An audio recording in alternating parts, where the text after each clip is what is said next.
Yeah, you got that right. Time to fix the push rod popper. Let's get at it.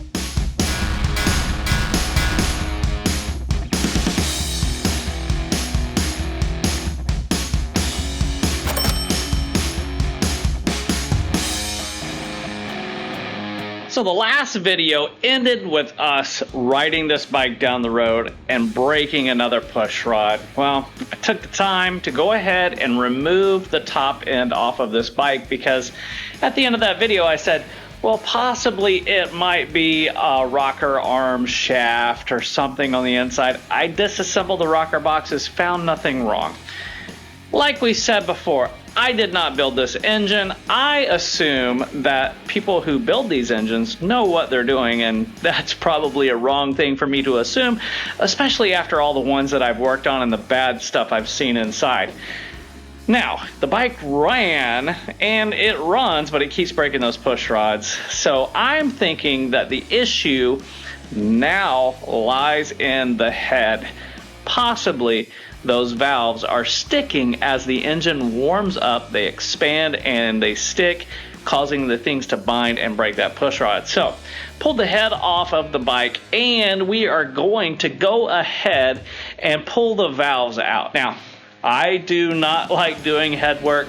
I am not set up in this shop to do valve guide replacements. I can lap the valve guides and things like that, but my good friend Dan over at Franz and Grub in Hollywood, California sells something special for this project, and we're going to keep our fingers crossed that this is what fixes this bike and we can change the name for the push rod popper.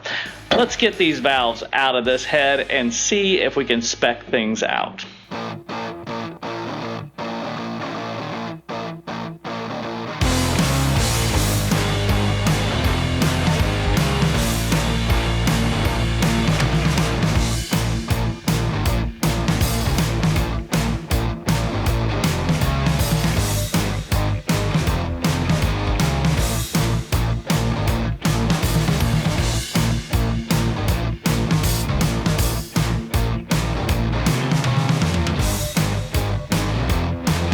So on initial disassembly, nothing is jumping out at me. None of the valve guides are loose in the head.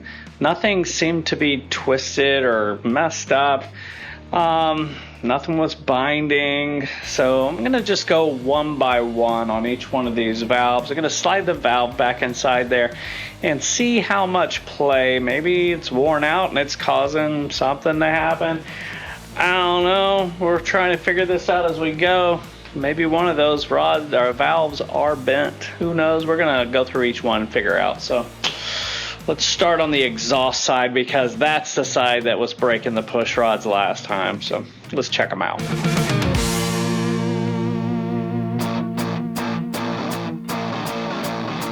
Still a head scratcher. Nothing seems to be bent, nothing seems to be warped, nothing seems to be worn.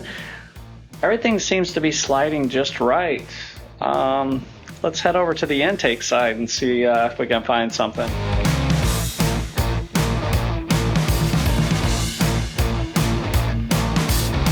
All right, after consulting my expert friend AJ, we may have found the culprit, and it's not something that I can fix on my own. Let me show you guys. So this is what a typical valve stem top looks like. Nice and square, flat, just a little light chamfer around the edge to knock off a burr, but that's what we're supposed to be looking like.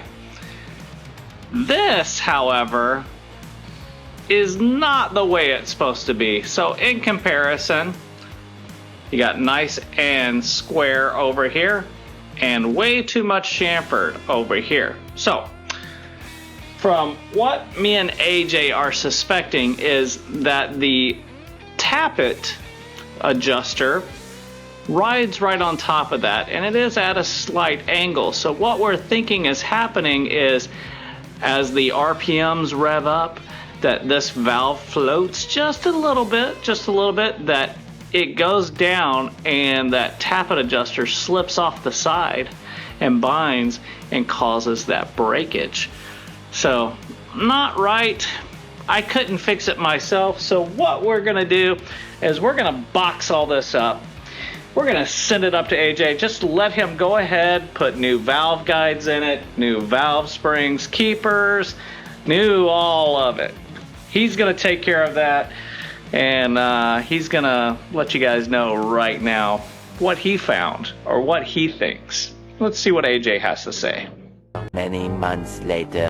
All right, so here we are, 4 months later, and we have everything in hand to get this thing back together. Now, didn't take AJ that long to do the work. He is a busy man with a backlog and such, but with that time, we took the opportunity to do some research, and we discovered back in the archives, May of 1969, to be exact, that there was a service bulletin that was released in regards to these later model Triumphs. Now, a lot of people don't know, in the 1960s, BSA actually bought out Triumph, but continued to produce Triumph motorcycles with the badge on the side. But they started to look at cost-effective measures and started changing some things and applied some BSA technology to the Triumph engines that in the end didn't work out too well. Well, we talked on another video when I was building my Born Free 13 video when we're doing rocker boxes about the order in which the washers go into the rocker box shaft. Originally, the spring washer would be against the aluminum. Then they later changed that because it was messing with the aluminum of the rocker box. Well, let's just say BSA did some changes in 1968 with the rocker box shaft and removed or actually added an oil spiral along the length of that. When they did that, they realized they dropped the oil pressure and it was starving these engines. So they said, all right, well, what we're gonna do is modify rocker boxes and we're gonna move those spring washers back outside against the aluminum. And what I discovered when I was looking at these rocker boxes for this particular engine is that they were assembled wrong and they actually had the wrong shims inside of it. So made sure we sourced the right ones, got it assembled in the proper way. So in case that possibly that oiling issue might have been causing a bind. So we fixed the rocker boxes. Then our good friend AJ up at Richter Machining sent us a few pieces of information about this head. Now, something that he discovered was, number one, that the valve guides were the wrong ones in this head. Don't know why somebody would do that, but they put the wrong valve guides in there. The links were wrong. But then also the spring base for the valve springs were the wrong ones too, which added space in, shortened the distance of the valve spring, which could cause a bind there too. So I just said, hey, all new valves, because we did have that weird taper at the top of the valves. So I said, all new valves, new valve guides.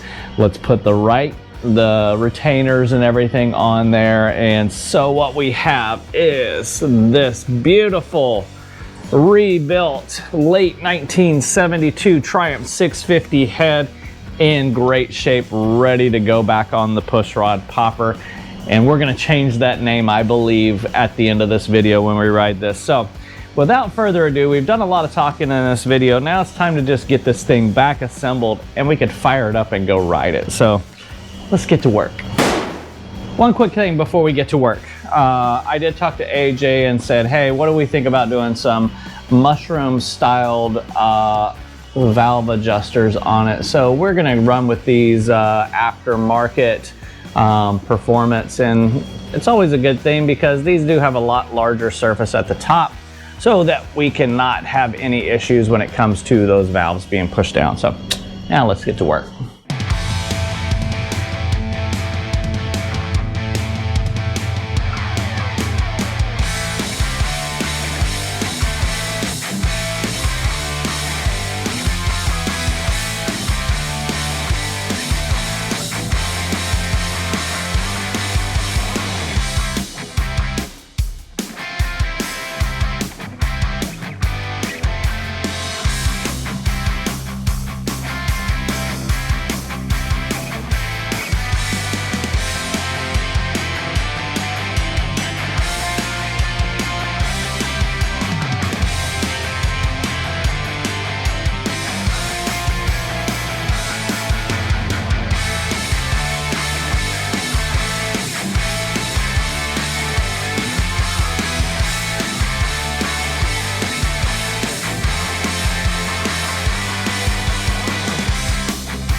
All right, all back together.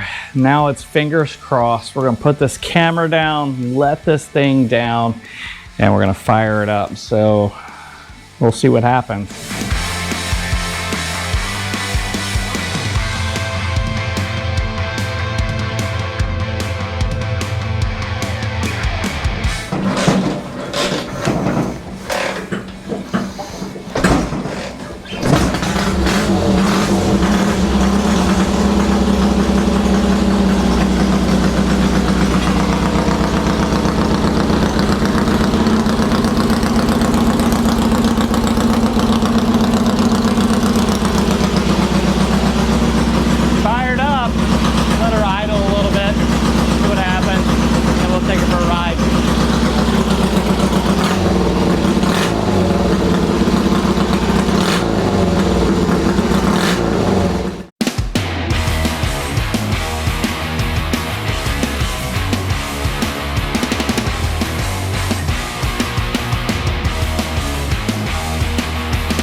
Alright, here we are.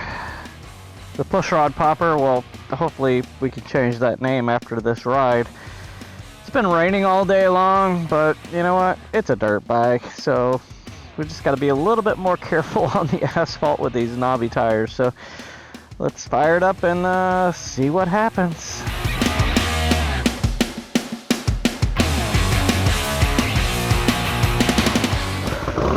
Oh yeah, baby, first kick. Come on.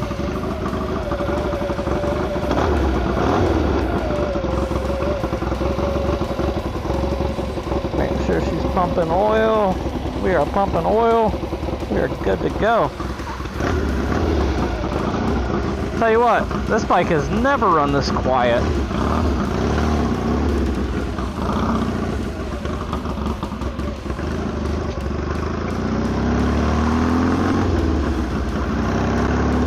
Always so nice riding this bike. I don't know what it is, but a Triumph with wide bars and a little bit of suspension is that's a good thing. Makes you want to rip it and run it hard, but I'm not gonna push this thing too hard right now, at least. Put a couple miles on it just to the neighborhood here, and then maybe take her a little off-road around the pond, see what happens.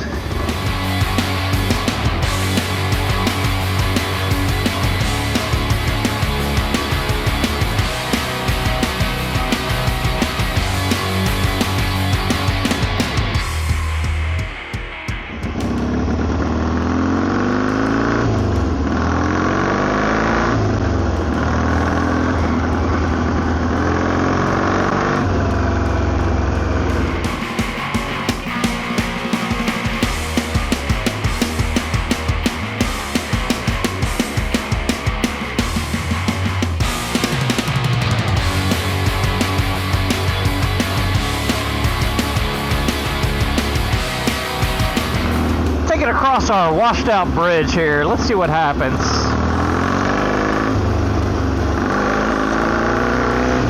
Oh yeah, she's pulling good.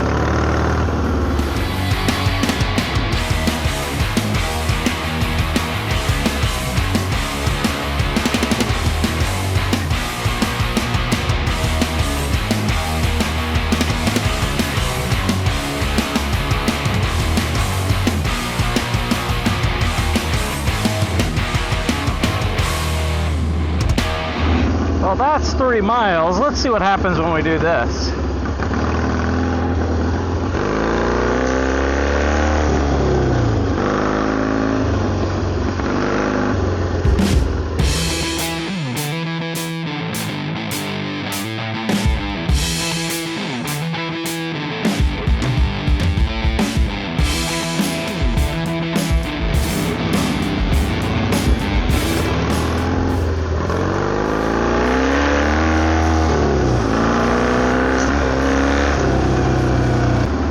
I do have to say, it's running awesome. We got one thing left to do. Let's take it in the garage real quick.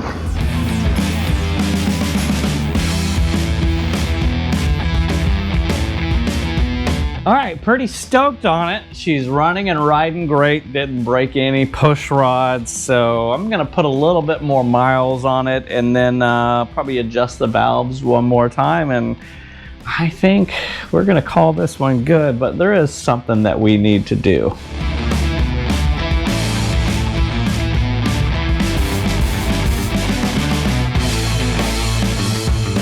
Yeah, you got that right. It's no longer the push rod popper. What the name is gonna be, I don't have a clue. How about you guys jump down in the comments and let us know what we should title this 1956 Triumph T110 Desert Sled.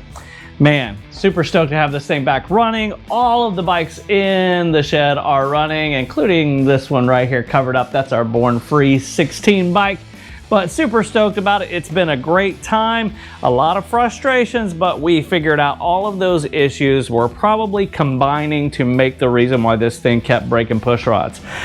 With that, we're gonna wrap up today's video. We thank you guys for hanging out. If you are new around here, jump down and hit that subscribe button. If you really like the video, hit that thumbs up, turn those notifications on, and let everyone know what's going on right here at Weems Motor Co. Peace.